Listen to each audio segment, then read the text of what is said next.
Bonjour, mon nom est Sean Devine, un représentant des ventes techniques chez ITM Instruments. Merci de vous joindre à nous pour ce webinaire offert par l'Université ITM. Aujourd'hui, nous allons traiter de nouveaux sujets de l'heure, entraîner des installations, réaliser des économies de coûts grâce à une maintenance proactive et à des économies d'énergie avec Fluke. Nous vous demandons de bien vouloir couper le son de votre microphone. Notre présentation durera de 40 à 45 minutes, puis nous aurons du temps à la fin pour les questions et des réponses. Nous vous encourageons toutefois à poser des questions en tout temps. Il suffit de l'utiliser la fonction de chat et nous ferons un plaisir de vous répondre à la fin de la présentation lors de la période de questions. ITM Instruments travaillant en étroite collaboration avec Fluke depuis de nombreuses années. Nous sommes fiers d'être les principaux distributeurs de Fluke. Ceci est le résultat de notre engagement à vous offrir notre expertise, notre service et notre prix compétitif. Pour commencer, le webinaire d'aujourd'hui est présenté par Claude Boudreau. Le technicien est en instrumentation et contrôle, ayant suivi plusieurs formations de perfectionnement en météorologie, tomographie, analyse de vibrations, infiltrométrie et d'analyse de puissance. Il est un représentant technique en équipement de tests et mesures depuis plus de 30 ans, donc pour plus de 25 ans pour ITM Instruments. Claude, merci beaucoup pour votre aide aujourd'hui, puis c'est pour vous maintenant. Merci. Correct, Claude, la chouette, Marc-André? Oh, le système audio on, si on veut les éteindre, s'il vous plaît, juste pour pas que ça fasse trop de bruit en background. Donc, c'est ça, comme Sean disait, moi, c'est Claude Boudreau. Pour ceux qui ne me connaissent pas, ça fait seulement 27 ans maintenant que je suis pour la compagnie, puis j'ai fait la plupart des entreprises, là, en tout cas plusieurs entreprises au Québec, mais il y en a tellement des nouvelles que je ne suis pas capable de toutes les voir, surtout en ce moment avec la pandémie, c'est un peu plus compliqué. Aujourd'hui, c'est ça, on va regarder l'entretien des installations avec Fluke. Plus précisément, ce qu'on va regarder, c'est comment on est capable de vous aider à réaliser des économies grâce à un entretien proactif. Donc, on va rentrer là, dans le proactif versus le préventif. Et on va regarder aussi les différentes économies d'énergie possibles dans les différents systèmes. Lorsqu'on parle d'économie pratique en entretien, lorsqu'on parle d'économie, on va parler de tout ce qui est économie, soit en temps, soit en pièces, soit en arrêt de machine, en bris, et ainsi de suite. Il existe différents types de programmes. On va avoir ce qu'on appelle le proactif. C'est le fait qu'on va, sur une base régulière, faire la maintenance de nos équipements, qui est une très, très bonne procédure. C'est déjà beaucoup mieux que ceux qui sont sur le modèle quand ça brise, on envoie un technicien. Donc, le fait de faire du proactif, ça nous a permis de réduire nos coûts de maintenance. De plus en plus, on s'en va vers ce qu'on appelle le prédictif.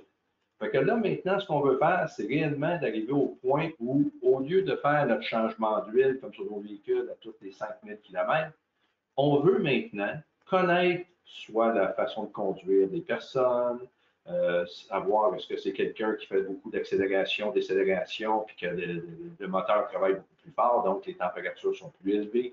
Donc là, on veut commencer à rajouter un peu plus d'informations pour aller dans le prédictif. Est-ce que le prédictif est payant? Bien, il y a des études qui le démontrent que oui. Première des choses, le fait d'aller dans le prédictif versus de rester en proactif, on va parler d'une économie potentielle de 25 à 30 en coût d'entretien. On va parler de 35 à 45 de réduction d'arrêt de machine. Et on va parler de 70 à 75 de diminution des bris. Ça ne vient pas de nous, ça vient réellement des analyses de marché qui ont été faites. Celui-ci a été fait par IoT Analytics, qui nous a sorti ces données-là. Il y a d'autres analyses qui nous montrent les différences dans les types de maintenance. Comme on disait tantôt, dans le rouge, bon, ben, ça va être ceux qui ont des techniciens en attente. Donc, les techniciens, leur job, c'est simple. C'est lorsque ça brise, ils reçoivent un appel, va-t'en sa machine, va réparer ça, il faut que ça reparte au plus vite. Bien, dans ces cas-ci, ce qu'on s'est rendu compte, c'est que le coût de maintenir les équipements rotatifs, on parle d'un équivalent de 17 par chevaux vapeur ou par horsepower par année. Vous pouvez calculer, là, vous connaissez pas mal vos usines, vous savez là, le nombre de horsepower ou le nombre de chevaux vapeur que vous avez dans l'usine. Ça peut vous donner une bonne idée de combien ça coûte de fait d'attente. Ceux qui sont en préventif ou en proactif, qui, eux autres, font de l'entretien sur une base régulière, vont aller chercher une économie. On va parler aux alentours de 13 de chevaux vapeur. Mais par contre, ceux qui vont faire du prédictif, donc ceux qui vont faire un petit peu plus, vont être un peu plus là, actifs, donc vont aller prendre des données avant de décider qu'est-ce qu'ils vont faire, on va parler maintenant de la possibilité de descendre ça à 9 par chevaux vapeur. Donc, on parle d'économie substantielle. Mais, si ça serait si simple, tout le monde le ferait. Une des problématiques qu'on a, c'est les défis qui sont liés à l'entretien. Il y en a différents. On va parler en premier de la main-d'œuvre. Bien, c'est sûr et certain que de plus en plus, qu'est-ce qu'ils vous demandent de faire? C'est de faire plus avec moins. Donc, il réduit votre personnel, mais il vous continue à demander, hey, fais-nous plus de maintenance, il faut que ça roule, il ne faut pas que ça arrête. Mais en même temps, tu sais, coupeur, il faut qu'on enlève une couple d'employés, fait qu'on a de moins en moins de personnel, donc ça devient plus compliqué. Et en plus, ben, ce n'est pas tout le monde qui a la même expérience et les mêmes compétences. On a des gens qui sont là depuis des années, qui ont appris des choses que le jeune qui sort de l'école ne connaît pas. Vice-versa, le jeune qui sort de l'école a appris des nouvelles techniques que ceux qui étaient là depuis longtemps ne connaissent pas ou ne maîtrisent pas bien. Fait que, en tant que gestionnaire, bien, vous devez jongler avec ça. Vous avez des écarts au niveau des compétences et vous avez aussi des besoins clients en personnel. L'information. Est-ce que vous savez ce qui se passe dans votre usine? Est-ce que vous avez réalisé qu'il y a certains équipements qui brisent régulièrement, que vous changez très régulièrement les mêmes roulements? Ceux-là sont réguliers, on les change continuellement. Ça peut être aussi les joints d'étanchéité, ça peut être les cires, et ainsi de suite, qu'on va remplacer encore et encore. Mais si on ne le sait pas, ça, on ne peut pas commencer à adresser le problème. On a beau, dans certains cas, le savoir, bien, si on ne connaît pas les outils à utiliser, on n'ira pas de l'avant. Tout le monde le sait, il y a certaines techniques qui sont très complexes. Si on tourne là 15-20 ans, quand on parlait d'analyse de vibration, c'était pratiquement des sorciers qu'on sortait qui venaient nous expliquer des choses qu'on avait de la difficulté à comprendre. Aujourd'hui, ça a évolué énormément. Puis finalement, bien, c'est les budgets. Pas évident là, de justifier les coûts des outils. Les gens vous demandent, les gestionnaires vont vous demander de faire des investissements qu'il faut qu'ils soient rentables en temps de temps. Mais rentabiliser sur quelque chose qu'on va prévenir une coupure, qu'on va prévenir un arrêt, c'est pas facile dans certains cas. Donc, le côté budget est important. Puis la stratégie. Comment lancer un bon programme d'entretien proactif? Par quoi on devrait commencer? Qu'est-ce qui est le plus important? Qu'est-ce qu'il faut faire? C'est toutes des choses qui vont limiter notre développement de s'en aller vers le proactif, mais qu'il faut qu'on regarde pour trouver des pistes de solutions. De plus en plus, ce qu'on commence à parler dans l'industrie, c'est ce qu'on appelle la maintenance par niveau. Si on regarde dans le médical, ça en passant au Québec, on n'est pas tout à fait là. C'est l'objectif, je pense, qu'on voudrait tous aller. C'est réellement d'avoir nos spécialistes qui font juste les jobs de spécialistes ou nos urgentologues qui font juste traiter des vraies urgences. Cependant, dans certains cas, on n'a pas la bonne technique.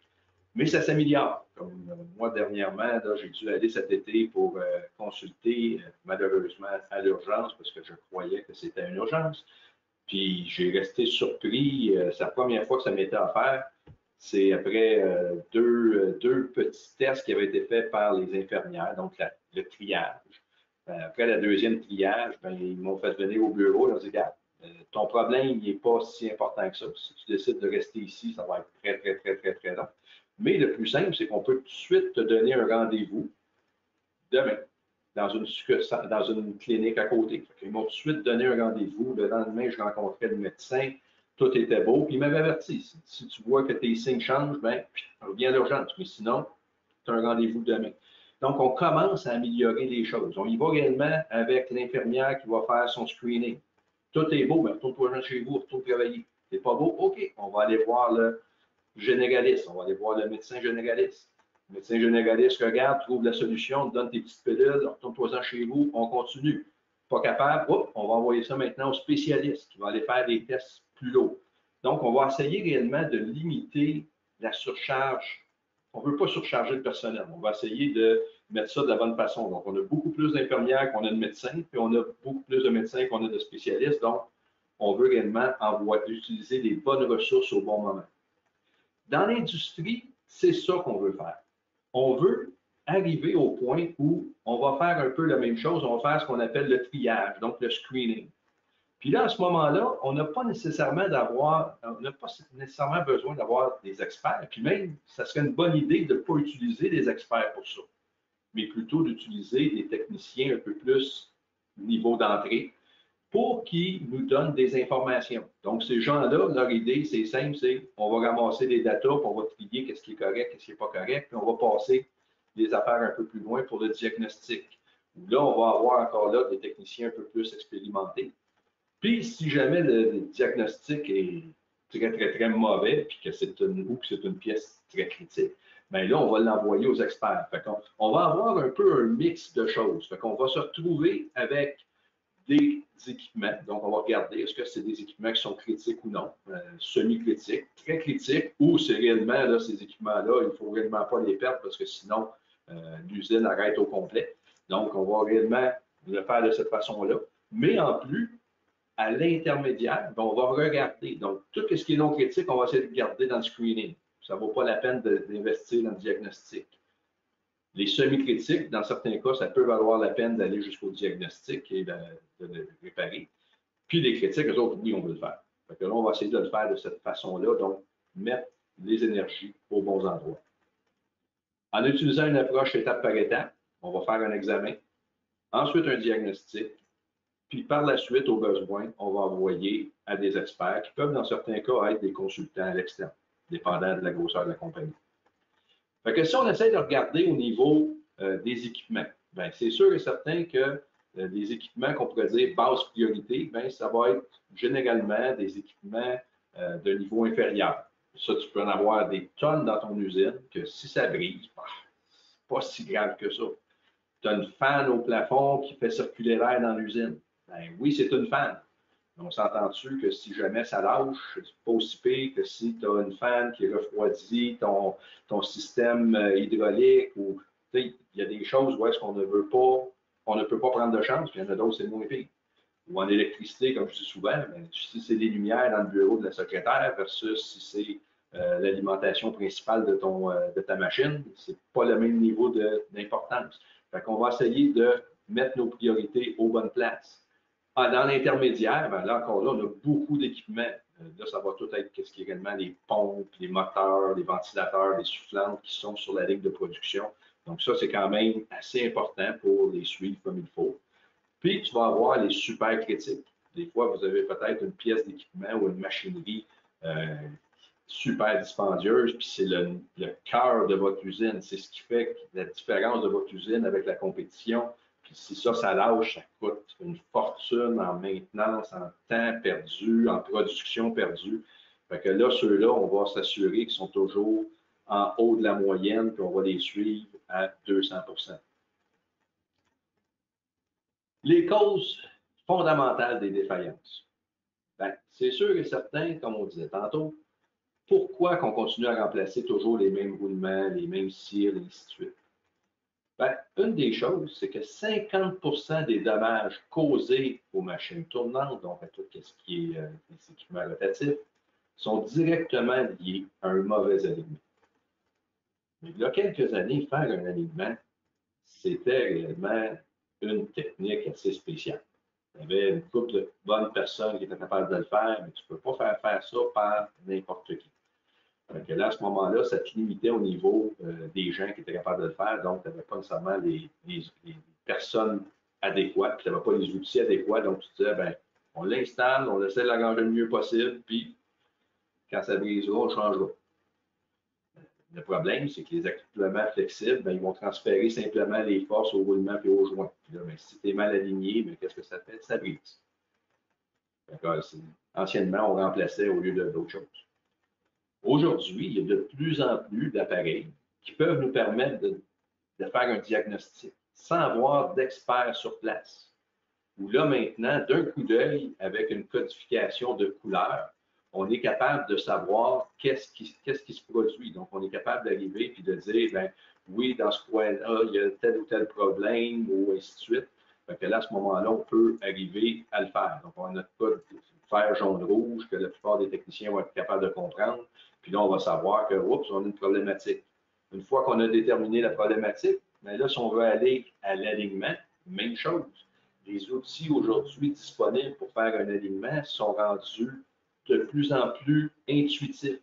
Les gens vont voir le code de couleur, ils voient l'information, sont même capables de voir si ça prend des cales et ainsi de suite. Donc, l'information est là, directement sur leurs yeux. Fait que les gens sont capables, tu sais, la majorité des techniciens sont quand même compétents. Avec ça, c'est un outil additionnel qui va leur mettre ça plus simple. Peut-être pour ceux qui ont fait de l'électronique, le meilleur exemple que je peux donner, c'est les oscilloscopes. Ceux qui ont déjà été au collège puis qui ont joué avec un oscilloscope pour la première fois, puis des formes qu'on essayait de sortir, ça prenait une éternité. Souvent, on ne comprenait même pas ce qu'on faisait. On pesait ses boutons, puis jusqu'à temps qu'on ait qu'est-ce qu'on était supposé d'avoir, qu'on était content. Mais c'est sûr que si tu es dans une usine, puis tu ne connais pas assez bien ton équipement, puis ton boss te demande d'aller faire un test avec, tu n'as pas le goût. Par contre, si l'appareil te donne l'information, pas de problème, boss, moi y aller. C'est le fun, c'est agréable à travailler. Donc, si on regarde avec notre approche de maintenance échelonnée, ça va être un entretien en 4 étapes, le plus simple possible. La première étape, le triage. Où là, ce qu'on va faire, c'est qu'on va aller prendre des lectures sur les appareils, sur les machines. Donc, on veut quelque chose pour savoir rapidement est-ce que c'est bon ou c'est mauvais. On va faire des lectures, on va faire des tendances.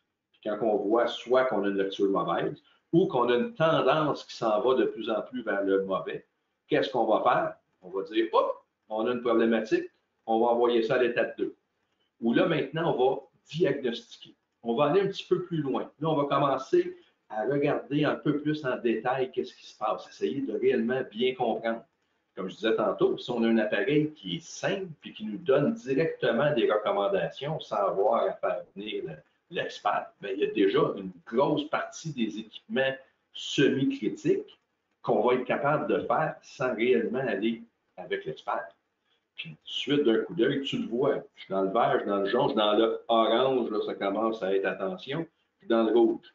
OK, mais c'est quoi? Mais si en plus l'appareil nous donne une recommandation, voici probablement c'est quoi le problème, voici ce que tu devrais faire. Hey, on vient de se sauver là, des problématiques énormes, puis on est en mesure de tout de suite passer à quoi? La résolution des problèmes. Puis là, à ce moment-là, on va aller le step plus loin. Où là, on va commencer à régler le problème. Donc, on a trouvé qu'on avait un problème dans ce cas-ci avec un système de roulement. Là, à ce moment-là, on va s'en aller par la suite avec notre système d'alignement laser. On va commencer à faire les mesures, puis tout ce qui est à l'extérieur, ce qu'on veut faire, c'est de l'amener à l'intérieur dans le verre. Donc, on va avoir notre mesure, comment qu'on l'a trouvé, et notre mesure après. Après ça, on peut donner ça à notre boss, puis dire, regarde, boss, c'est réglé, on a fait la job. Puis par la suite, on va revenir à la vérification. Là, ce qu'on va faire, c'est que sur une base régulière, on va avoir quelqu'un qui va passer. Ce qui est intéressant, c'est que l'étape 1 et l'étape 4, on n'a pas besoin d'utiliser notre expert pour ça. On peut y aller avec une personne un peu plus basique. Ce qui est important, c'est simplement de faire une bonne procédure, de s'assurer que d'une fois à l'autre, les lectures vont être répétitives. Parce que c'est ça le nerf de la guerre, dans n'importe quoi. Si la personne est capable de faire des lectures répétitives, on va être capable de suivre un équipement. Puis, on va avoir notre rapport sur l'état des biens, donc on est capable de suivre puis voir qu'est-ce qui se passe. Fait que si on regarde le premier palier, donc les paliers de réussite, un, c'est nouvelle configuration de problème. Une des grosses problématiques, on est tous un petit peu comme ça, c'est que la plupart d'entre nous, même si on ne veut pas l'avouer, on est tous perfectionnistes. Puis ce que ça fait, c'est que quand on commence quelque chose, on veut tout faire. Puis là, on commence à faire un programme qui devient beaucoup trop gros. Qu'est-ce que ça fait? C'est ingérable. On n'est pas capable de le suivre. Fait qu'après un essai, malheureusement, qui ne fonctionne pas, qu'est-ce qui se produit? Le programme est mis de côté, il est annulé parce qu'on n'a pas eu les succès escomptés, simplement parce qu'on a été trop gros. La solution, on va commencer par plus petit. On va essayer de regarder c'est quoi les choses les plus importantes, soit les équipements les plus critiques ou les problématiques récurrentes, puis on va se concentrer là-dessus. La deuxième chose, il va falloir choisir la bonne technologie. Malheureusement, utiliser un seul outil, ça ne fonctionne pas. Il y en a beaucoup qui ont été soit en vibration, soit en thermographie, soit en analyse de puissance. Ils ont été un petit peu, ils ont choisi une pièce d'équipement, puis ils ont dit, ah oui, ça, avec ça, là, on va tout faire. Non. Oui, il y a certaines choses que ça va faire, mais ce n'est pas le meilleur dans tout. Donc, c'est de choisir les bons équipements. Parce que si on a fait notre bon travail de déterminer qu'est-ce qu'on veut régler en problème, en premier, là, par la suite, on va pouvoir aller choisir l'équipement associé pour le faire. Donc, le bon outil pour trouver les problèmes que l'on cherche. Puis ensuite, bien, il faut trouver une façon de gérer les données. Parce que là, on peut avoir beaucoup de données. Dans certains cas, peut-être trop. À ce moment-là, c'est de trouver le juste milieu, puis de trouver le bon système pour nous aider à gérer les données. Si on suit ces étapes-là, on va avoir un succès, puis le succès engendre le succès. On va faire une deuxième étape, on va tomber une troisième étape, et ainsi de suite. Et éventuellement, on va se retrouver réellement avec une usine qui va être complètement en mode prédictif et non en mode préventif. Donc, par où commencer? C'est sûr et certain qu'il y a un ratio, il y a les coûts en réparation, les pertes en énergie. Il faut trouver le bon mix. Il y a plusieurs technologies qui peuvent être utilisées. L'analyse d'huile, l'utilisation de l'ultrason, la vibration, le côté électrique et la thermographie. Donc, avec Fluke, on va regarder aujourd'hui vibration électrique et thermographie parce qu'il ne touche pas à l'huile et à l'ultrason. Il touche à l'ultrason, mais pas dans le même sens. Puis, si tu te rends au fait que tu l'entends, ben là, il est trop tard. Ou si tu y touches puis ça te brûle, il est trop tard. Donc, chacune des technologies peut fournir des informations de base ou avancées en fonction des compétences et de l'expérience de l'utilisateur. Différents actifs peuvent nécessiter un mélange des différentes technologies, que ce soit électrique, thermique, mécanique. Donc, il y a également une interrelation. C'est pour ça que je disais tantôt, une seule technologie peut m'amener des pistes, mais ne m'amènera pas l'information sur tout. On va commencer par la thermographie. La thermographie, c'est quelque chose depuis les derniers 10-15 ans qui a évolué beaucoup dans l'industrie. Tout ça a commencé au début des années 2000 lorsque le Raytech, qui a été par la suite acheté par Fluke, est arrivé avec la première caméra à moins de 20 000 au Canada. Là, ça a réellement commencé à pousser énormément. Donc, la thermographie est devenue quelque chose de plus abordable. Anciennement, on n'y pensait même pas investir 50, 60, 70 000 pour une image, surtout les premières caméras, ce n'était pas terrible. Mais là, à ce moment-là, les gens étaient très réticents. Aujourd'hui, c'est rendu, les usines qui n'ont pas de caméra thermique, il n'y en a pratiquement plus. La plupart en ont, puis il y en a qui en ont même plusieurs. La thermographie, c'est quoi? Ben, c'est la science de l'utilisation de dispositifs optiques électroniques pour détecter et mesurer le rayonnement et le corréler à la température. Donc, on mesure un rayonnement infrarouge et par la suite, on va l'interpréter en température. Ce qu'il faut faire savoir, par contre, c'est que les caméras, ce n'est pas comme un rayon X. Ça ne voit pas à travers rien. Ça fait simplement mesurer la température de surface.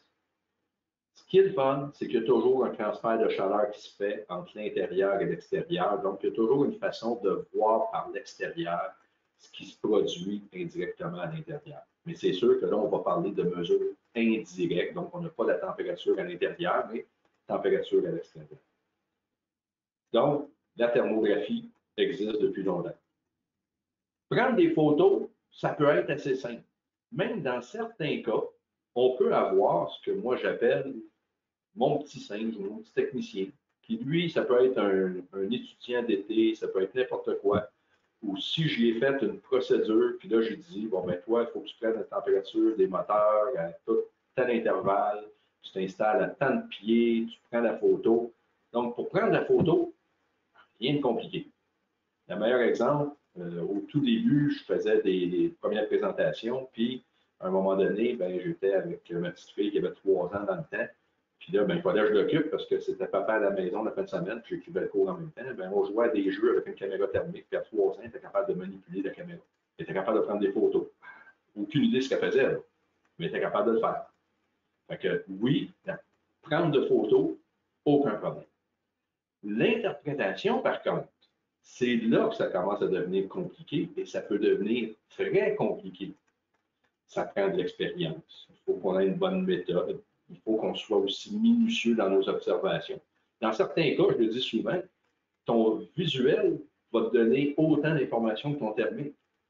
Dans certains cas, tu vas juste regarder, tu as quelque chose qui chauffe, tu regardes visuellement, puis tu te rends compte, ah ben oui, je vois c'est quoi le problème. Fait que le thermo, dans ce cas-ci, ce qu'elle a fait, elle s'est simplement amenée vers où regarder ou inspecter. Puis là, ben, c'est d'autres outils que tu as à ta disposition qui t'ont permis de comprendre. Fait que pour cette partie-là d'interprétation, ben là, ça prend ce qu'on appelle des champions. Là, c'est là que ça va prendre quelqu'un avec beaucoup, beaucoup d'expérience. Fait qu'à l'intérieur d'une usine, ben, tu peux avoir un mix. Tu peux avoir des gens qui vont simplement prendre des photos. Dans certains cas, tu vas juste simplement avoir une petite formation de base, dépendant de ce que tu veux mesurer. Dans d'autres cas, tu n'as pas le choix de lui donner quand même une bonne formation parce qu'il y a peut-être certains paramètres qui peuvent influencer le résultat. Puis, ils vont partir avec la caméra, puis ils peuvent le faire. Un des exemples, ce serait des convoyeurs. Tu as des bearings sur tes convoyeurs que tu veux savoir s'il y en a qui chauffent.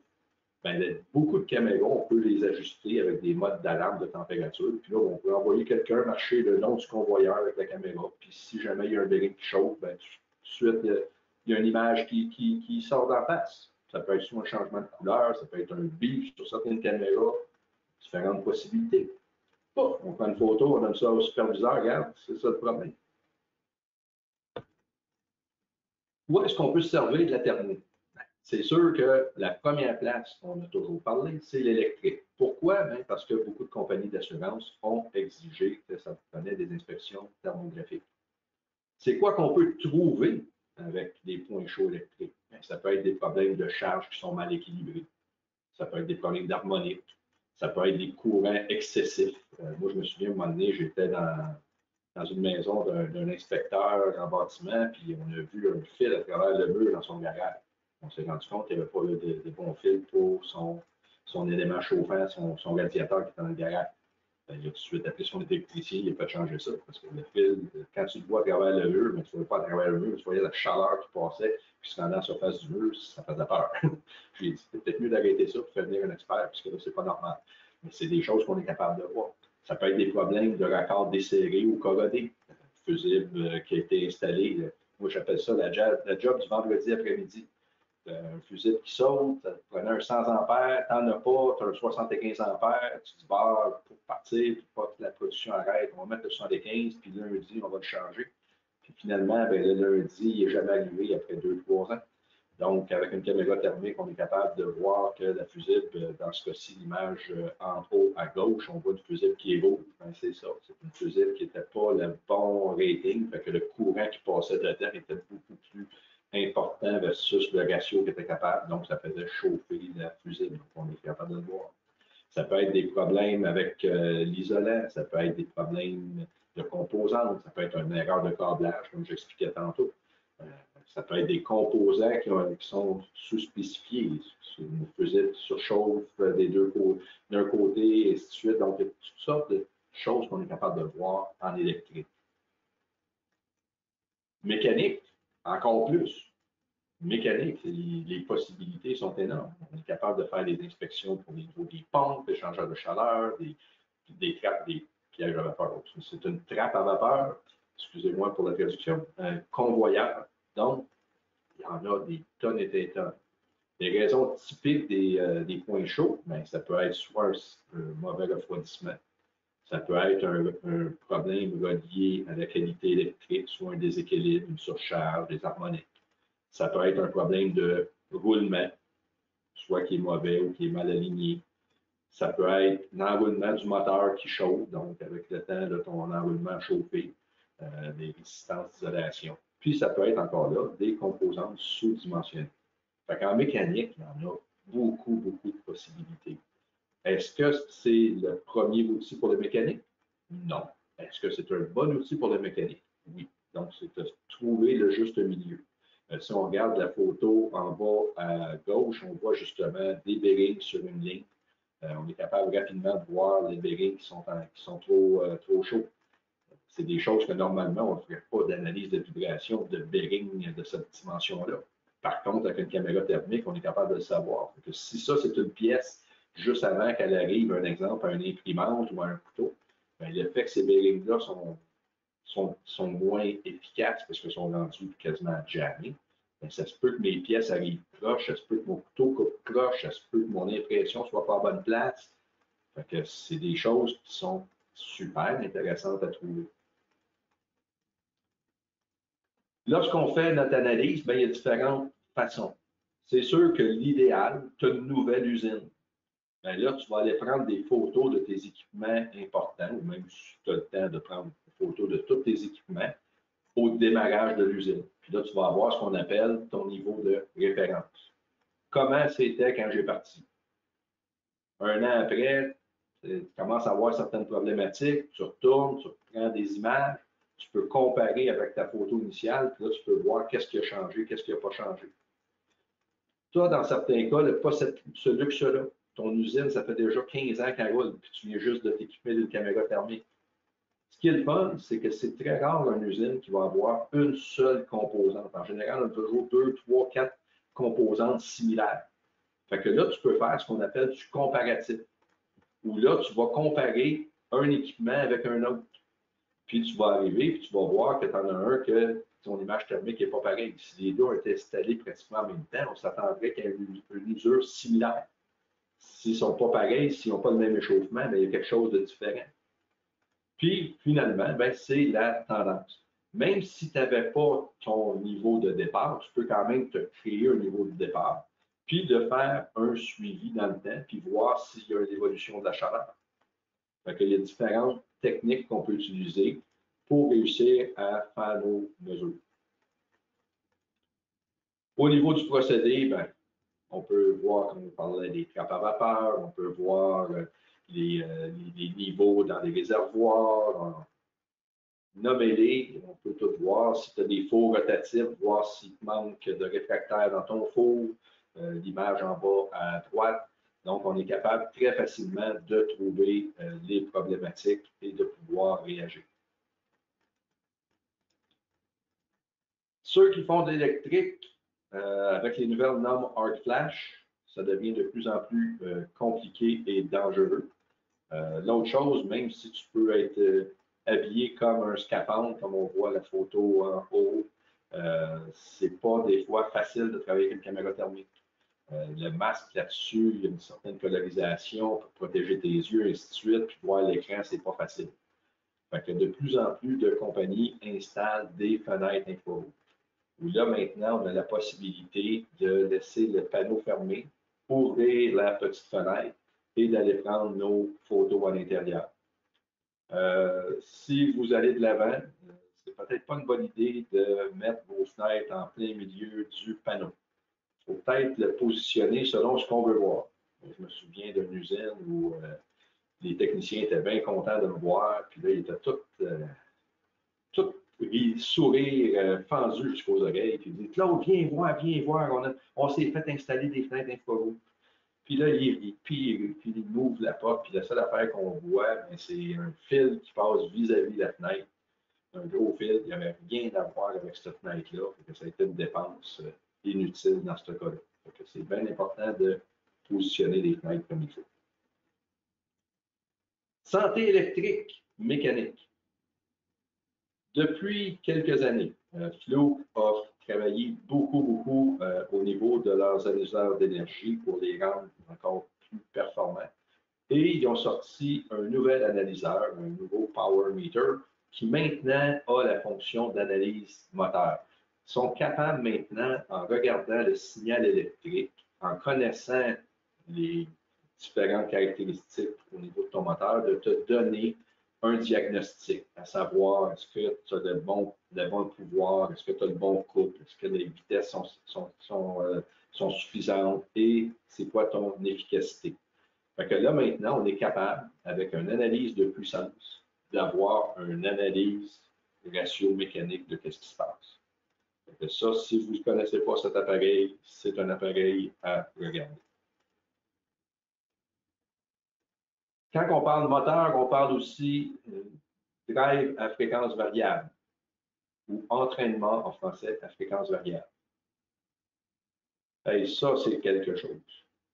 Juste de prendre un oscilloscope, réussir à synchroniser là-dessus pour voir qu'est-ce qui se passe, c'est pas facile.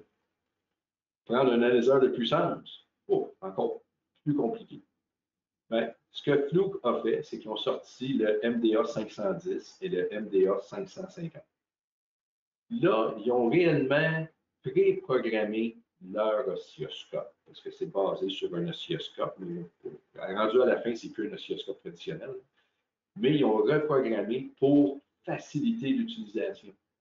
Fait que là, maintenant, tu t'en vas dans tes menus, puis dépendant de ce que tu veux voir, est-ce que tu veux voir à l'entrée de l'entraînement, à la sortie, est-ce que tu veux voir ton ripple, qu'est-ce que tu veux voir? Donc, c'est réellement des menus, tu sélectionnes, puis ton appareil pour te donner la forme d'onde que tu es supposé, que tu t'attendrais à voir.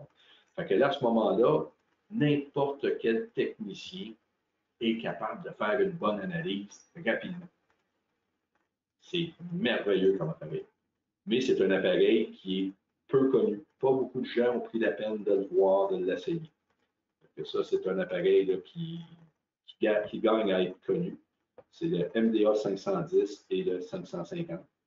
Sont même capables, avec une sonde, de voir les décharges électriques qui passent à travers tes bearings. Tu sais, quand tu as des bearings que tu remplaces, une fois de temps en temps, tu vois des petits points là, que l'électricité a passé par ton bearing. C'est un test qu'il y a dans le 550. Donc, c'est assez intéressant. Vérification de l'isolation. Tout le monde s'est servi d'un appareil, d'un mégomètre. On ne peut pas mentionner le nom du manufacturier qui a été le premier à faire ça, mais il y a des appareils pour vérifier l'isolation de nos équipements. Encore là, malheureusement, beaucoup de personnes ne se servent pas réellement d'un bon appareil. Ce qu'on fait la plupart du temps, c'est ce que moi j'appelle le go, no go. C'est simplement de voir est-ce que j'ai une isolation ou j'en ai pas. Mais on n'est pas capable de voir la tendance parce qu'il y a des informations avec le temps qu'on a perdu. Comme très peu de personnes sont au courant, mais que pour chaque 10 degrés Celsius d'élévation de température, tu diminues la résistance de moitié. Fait que si tu t'en vas faire une comparaison entre un équipement en chantier puis un équipement sur ta tablette, tu lis les résistances, tu vas avoir des lectures complètement différentes. Est-ce que ça veut dire que celui qui est en utilisation, il est problématique? Peut-être pas. Sauf que si tu prends une lecture de celui-là, tu vas prendre la lecture de celle-là sur ton entrepôt, tu vas dire, hey, la résistance est bien moins bonne, il doit y avoir un problème, on va changer le moteur. Non. C'est peut-être simplement parce que tu n'as pas comparé des pommes avec des pommes. Parce qu'au début, tu le disais, tu es supposé noter la température quand tu fais ton test, puis là, il y avait une formule mathématique, sauf que les gens ne l'ont pas fait. Mais maintenant, il y a de plus en plus de tests qu'on peut faire sans se servir de ça, avec les vérificateurs d'isolation.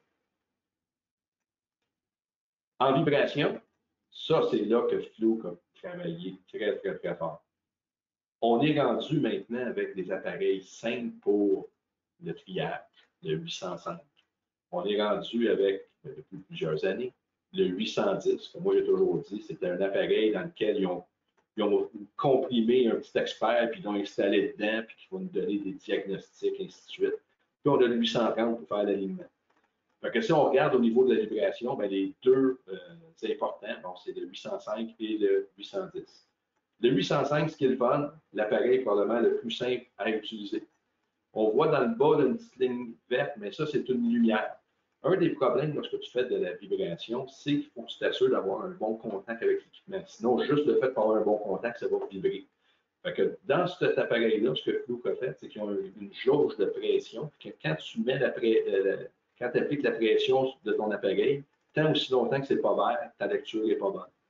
Puis là, tu vas faire une mesure de conditions de ton enroulement, vibration totale, température, tout d'un coup. Ensuite, si tu as besoin d'aller au diagnostic, bien là, tu as le 810 qui va fonctionner sur une très grande majorité d'équipements. C'est sûr qu'il va y en avoir certains plus spécialisés que le 810 ne fera pas. Si c'est pas assez rapide ou trop rapide, lui, il est fait pour résoudre 90% de tes équipements. Puis dans certaines usines, c'est même plus que ça. Mais grosso modo, 90.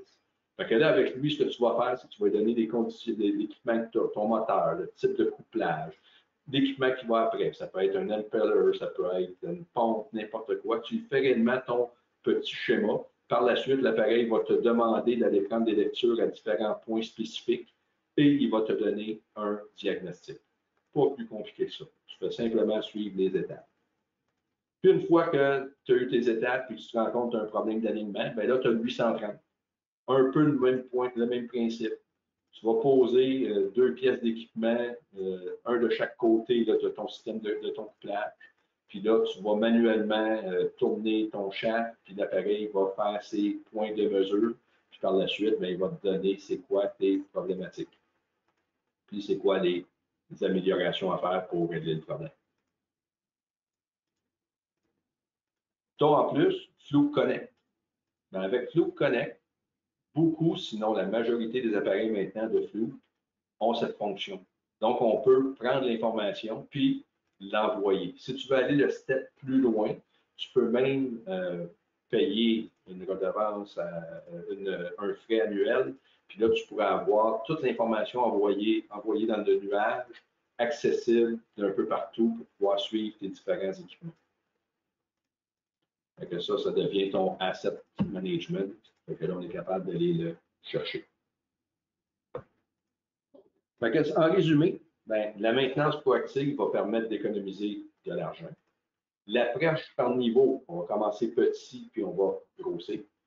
On va faire correspondre les technologies outils au mode de défaillance. Fait une fois qu'on a déterminé c'est quoi qu'on veut régler, on va trouver le bon équipement pour ça. Puis par la suite, ben là, c'est simplement la poutine. On va enregistrer les données, surveiller l'état des équipements, puis on va continuer comme ça. Fait que comme vous voyez, il y a beaucoup de possibilités au niveau de la maintenance préventive avec nos équipements. Ce qui nous amène à notre deuxième petit sujet, c'est ce qu'on appelle l'économie d'énergie avec l'imagerie acoustique. Une des choses, beaucoup des usines, sinon la majorité, ont des fuites d'air. L'air comprimé, ça compte pour beaucoup dans une usine. Ici, c'est sûr que comme notre coût électrique est très bas, souvent, on ne voit pas le gaspillage de la même façon. L'électricité, pour nous autres, c'est un acquis, ça ne coûte pas cher, c'est pas grave. Sauf que si on a des compresseurs qui fonctionnent pour rien, à cause qu'on a des fuites qu'on pourrait résoudre d'une façon facile, ben, on perd de l'argent. Puis ça, c'est répétitif, mois après mois, année après année. Fait que ce qu'on veut faire, c'est de réduire. En général, les usines, vous avez de 20 à 30 de perte d'énergie en air comprimé à cause des fuites. Si on fait de quoi de proactif, puis qu'on suit nos affaires, on va être capable de diminuer ça là, à moins de 10 Fait qu'on veut réellement essayer de vous aider parce qu'on veut réduire le dollar. Si on regarde un compresseur de 200 HP qui travaille 8760 heures par année à 0,08 cents de kilowattheure, mais on parle quand même d'un coût en énergie de 90 000 Puis si on met notre 20 à 30 bien, on parle de quasiment 26 000 en énergie perdue. Fait qu'il y en a de l'argent à les récupérer. La problématique, c'est comment le trouver. C'est là que la nouvelle technologie, qui est l'imagerie acoustique, va nous aider. L'imagerie acoustique, c'est quoi? C'est une technologie qui va combiner une image visuelle avec un plan sonore. Donc là, on a différents microphones qui reçoivent l'information, puis qui vont nous afficher d'où vient la fuite. Comment ça fonctionne? On a notre appareil avec nos multitudes de microphones. Puis si on a un problème, un son, une fuite qui viendrait, un exemple de mon du côté gauche de l'écran, on va voir notre son arriver. Puis là, les microphones vont le capter, mais à différentes vitesses. Fait que ce qui va arriver, c'est qu'on va être capable de dire, OK, ça vient de tel microphone, c'est lui qui l'a reçu en premier. Puis par la suite, on va aller l'afficher sur notre image. Est-ce que c'est efficace? Oui. Qu'est-ce qu'on peut faire avec ça? On peut trouver des fuites, que ce soit de l'air comprimé, ça peut être dans le vide aussi, ça peut être des fuites de vapeur, ça peut être des gaz comprimés, l'argon, l'azote, l'oxygène, l'hydrogène, le gaz naturel. Tout ce qui est sous pression ou qui est en vacuum va créer de l'ultrason. C'est super facile à utiliser. Tu n'as pas besoin d'une formation spéciale. Puis ça s'utilise n'importe quand. Les appareils fonctionnent dans l'ultrason. Le sonore, dans ce cas-ci, si on regarde l'échelle, on va jusqu'à 50 kHz. Le son arrête autour de 20 kHz. Qu'est-ce que nous, on entend? Fait que tu as beau avoir une usine qui est bruyante, la caméra, elle va juste aller voir ce qui est plus haut. Fait que si je regarde dans le bas de mon écran, de l'affaire orange, là, que tu vois sur le côté de la palette, ça te montre tout le son qu'il y a dans le bas. Là. En bas de 20 kHz, il y en a plus, il y en a un petit peu dans les basses fréquences de l'ultrasonique. Mais on peut dire, non, moi, je veux juste voir à cet endroit-là. Normalement, les flux d'air, c'est autour de 40 kHz qu'on les voit. Donc, on peut réellement aller se positionner. Ils ont fait un comparatif. Ils ont pris un appareil ultrason normal. Puis, ils ont envoyé un spécialiste, parce que ce n'est pas n'importe qui travaille avec un appareil comme ça, la première fois, tu cherches longtemps. Puis, ils ont trouvé une fuite en 20 minutes. Localiser tout le kit, une fois qu'ils étaient sûrs où ce que c'était, mettre le tag, 20 minutes. Par la suite, ils ont pris quelqu'un de moins performant, donc quelqu'un qui avait probablement jamais fait de l'ultrason. Moi, quand je fais des démonstrations en usine, je donne l'appareil au technicien qui est avec moi, puis au directeur, puis il se promène avec, puis il voit des choses simplement. On balaye rapidement. Dans ce cas-ci, en 5 minutes, on a localisé 2 fuites. L'appareil peut faire des photos et des vidéos. On prend une photo, tout de suite, on a notre localisation. On continue. Pas de besoin de remplir l'étiquette et tout le kit pour dire où est la fuite. Tu as une image que tu vas pouvoir mettre dans un rapport, puis que ton technicien va recevoir, il va voir l'image. On s'en va réparer à cet endroit-là. Qu'est-ce qu'on peut voir, comme on disait tantôt? Fuite de vapeur, des équipements sous vide, l'air qui rentre dans le système, des fuites au niveau des échappements. Ça peut être aussi des équipements de procédés, ça peut être des outils pneumatiques, ça peut être la fuite d'air traditionnelle. Donc, ça, c'est toutes des choses qu'on peut voir. Ça peut fonctionner avec de l'azote, de l'argon, ça peut être des fuites au niveau là, des fournaises, de l'hydrogène, du CO2, du gaz naturel, de l'argon. Puis, on peut même faire aussi de l'électrique. voire des décharges partielles en électrique. C'est réellement une nouvelle technologie. Là, on ne parle pas quelque chose de vieux, c'est quelque chose qui a été introduit dans les dernières années, mais qui va changer le monde de la maintenance. Un exemple, ça, c'est une usine qui a fait l'étude. Cette usine-là avait 4 compresseurs, 2,75 HP, 2,90 HP. Ils ont réduit beaucoup de fuite. Puis finalement, à la fin, le 4e compresseur, un des 90 HP, ils s'en sont seulement servis à 25 fait qu'ils ont eu des économies d'énergie de 48 000 par année, dû au fait qu'il y avait maintenant un compresseur qui fonctionnait juste occasionnellement au lieu d'être 100 du temps à on. En résumé, les inspections des fuites d'air et de gaz vont pouvoir faire économiser de l'argent. Dans certains cas aussi, c'est la santé et la sécurité. Si tu as des fuites de gaz dans l'usine, ce n'est pas trop intéressant. Les outils traditionnels, ça prend quand même beaucoup de temps et d'expertise pour les faire fonctionner.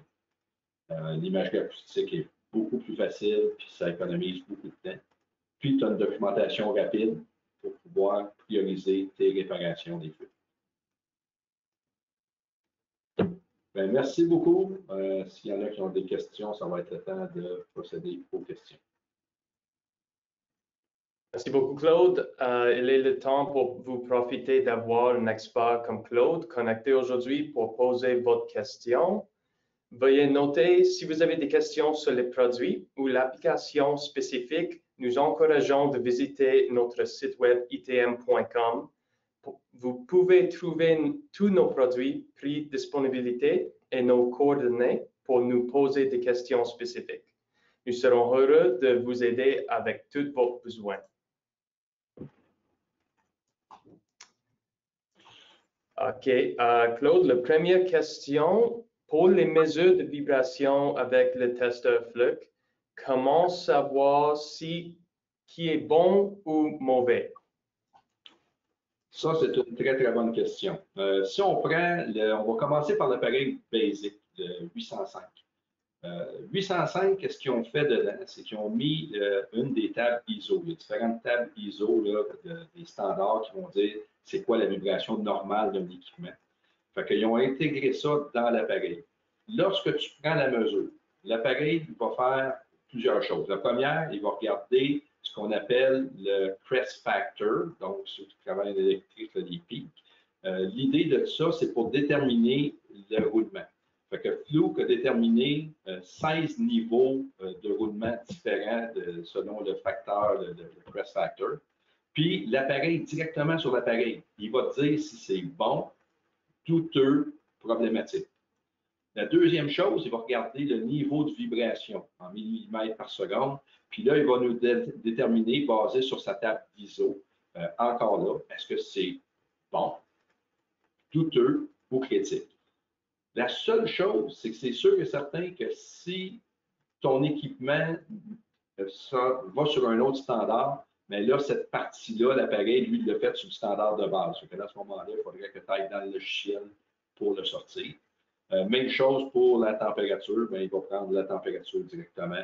Fait qu'il va nous donner une idée de voir si c'est bon ou non. OK, merci beaucoup. On a une autre question. C'est sur le Fluke 805. Est-ce que le Fluke 805 a une mémoire interne? Oui. On est capable d'enregistrer de mémoire, c'est jusqu'à 3507 de mesures. Donc, comme je disais tantôt, il prend les trois lectures. Fait qu'on pourrait faire une route avec, enregistrer ces mesures-là, puis par la suite, on pourrait les télécharger. Là, il y a un logiciel qui va faire un fichier Excel. On va pouvoir faire là, des suivis des équipements. OK, parfait. Puis, il n'a besoin pas d'une carte SD ou d'une USB? C'est tout dans l'instrument? Oui, bien c'est ça. C'est que déjà, à cette heure, avec le Wi-Fi en plus, on peut faire le transfert là, via le Fluke Connect. Ah, tu as raison, c'est vrai. On a une question, c'est pour les imageurs thermiques. Nous utilisons des codes QR sur nos équipements. Est-ce que les imageurs thermiques de Fluke peuvent-ils enregistrer des codes QR désactifs lors de la prise d'image thermique? Oui, mais ça ne prendra pas les codes QR là, pour le passeport vaccinal. Non, certaines caméras de flou, ils viennent d'ajouter ça dedans. Ils ont la possibilité maintenant, lorsque tu prends ta photo, de faire ce qu'ils appellent là, la reconnaissance de asset ou d'équipement. Fait qu'on est capable d'aller chercher un code QR pour pouvoir enregistrer la photo, l'information du code QR avec la photo. OK, merci beaucoup. Une autre question sur les imageurs thermiques. Est-ce que toutes les caméras thermiques peuvent faire des inspections des panneaux électriques? Ça, c'est la question qui tue. Toutes les caméras thermiques vont nous donner une image. Ce qui se produit, c'est qu'ils n'ont pas tous la même résolution, puis ils n'ont pas tous la même lentille.